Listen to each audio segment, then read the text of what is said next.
Hello guys, ça va les cupelés? Bon les potos, mais tu peux voir derrière ma route de test en fait. Donc c'est ma route de test que j'ai l'habitude de faire. Tout ce que je teste, les roues, les cadres, etc. Pourquoi je vais ici, sur cette petite route là? Oui, elle est tranquillos, sauf l'été, parce que c'est une traverse. Tu peux voir ici, il y a des vignes, donc beaucoup de tracteurs, beaucoup de passages, donc la route, elle est pourrave. Donc on a du tout, on a des trous, on a des petites bosses, vous savez quand tu as un trou, on pose du goudron et on ne remet pas de niveau, donc automatiquement si tu fais une bosse, enfin bref, tout ce qu'on peut avoir sur ce style de route là. Alors c'est une route un petit peu fractionnée, c'est-à-dire qu'à un moment c'est propre, pourri, elle fait à peu près 1 km 300, on connaît comme ça, donc voilà, donc les roues elles sont là, d'accord, donc toujours les phares sport C5, que je vous ai déjà présenté et que je vous remontrerai tout à l'heure. J'ai aussi mis la cam qui est juste ici pour voir, que je vous montre un petit peu la route, l'état de la route.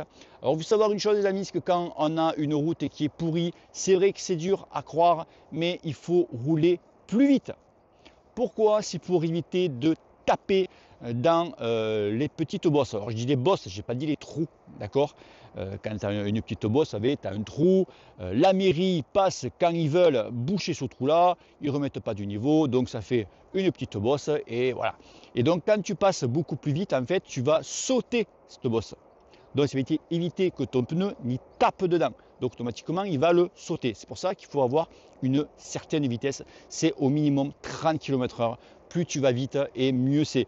D'ailleurs, on peut le voir par exemple sur le Paris-Roubaix. Les mecs, ils rentrent dans un secteur pavé, et ils accélèrent justement pour pouvoir sauter un petit peu tous les pavés en fait. Tu vois. Ok, donc je vais essayer de rouler au moins à 35 km/h. J'ai du vent, un petit vent de travers. On va voir ce que ça dit. En plus, hier, j'ai fait une course sur Zwift que j'ai gagné en plus. Ah, le mec, l'Allemand là, ouh, l'Allemand, le Bosch là, ouh, il a eu mal. J'ai mis des petits coups de butoir. Ah, il n'a pas aimé ça. Ah, ça, il n'a pas aimé. Et il a pété. Tu vois. Donc, j'ai un peu mal au crâne, mais bon, je vais rouler quand même tranquille. Voilà. En fait, c'est une petite sortie récup que je fais aujourd'hui. J'en profite à faire la vidéo. Et puis voilà, je sais que tu t'en tapes. Allez, on y va et on revient tout à l'heure pour faire le compte rendu. Allez!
Bon voilà, j'ai fait mon petit test, donc vous avez pu voir, donc j'avais enlevé la stab au niveau de la caméra pour que vous vous rendiez compte un petit peu l'état de la route. Parce que si je mets la stabilisation, vous comprenez bien que voilà, tu peux rendre compte, tu fais ouais, ça bouge sans plus quoi. Non, ça bougeasse, d'accord? Si tu mets la stab, ça va tout éliminer, ça va tout lisser, tu vas te rendre compte de rien. Donc c'est pour ça que j'ai fait exprès que ça bouge. Mais écoutez, le compte de rendu final, eh bien, c'est très très bien. C'est voilà, donc j'ai roulé à peu près aux alentours de 40 km/h à 100 tours.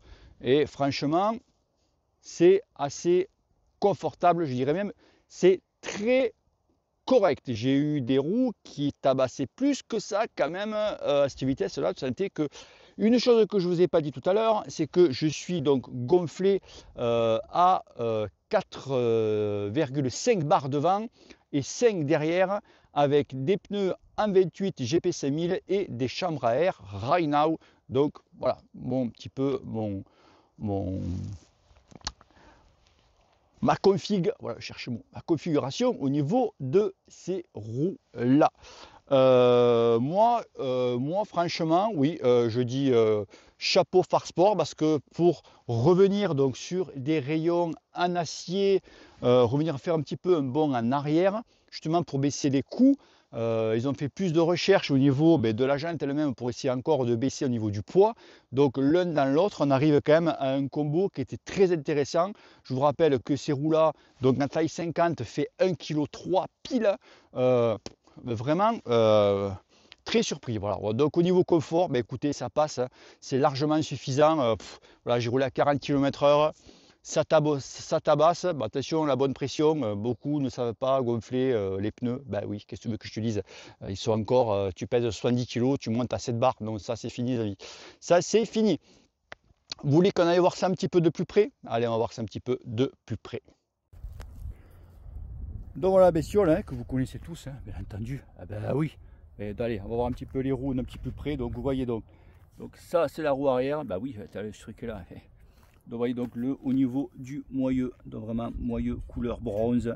Donc bien sûr les rayons acier sapin. Voilà, roue avant. Tac, désolé, ils sont sales. Ben oui, c'est les vendanges par chez moi. Et vous voyez donc ce fameux avec gravé donc Far Sport qui était ici. Donc vraiment, ça a vraiment un combo qui est quand même assez magnifique. Et le fameux, bien sûr, le fameux Cyber. Donc voilà les poteaux.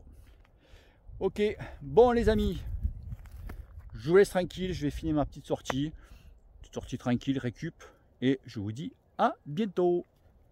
Peace. Merci messieurs, c'était très bien. C'était très bien. Vous, c'était bien... enfin, c'est comme ça. Dites-moi, vous, on ne vous a pas entendu. On ne vous entend jamais, hein.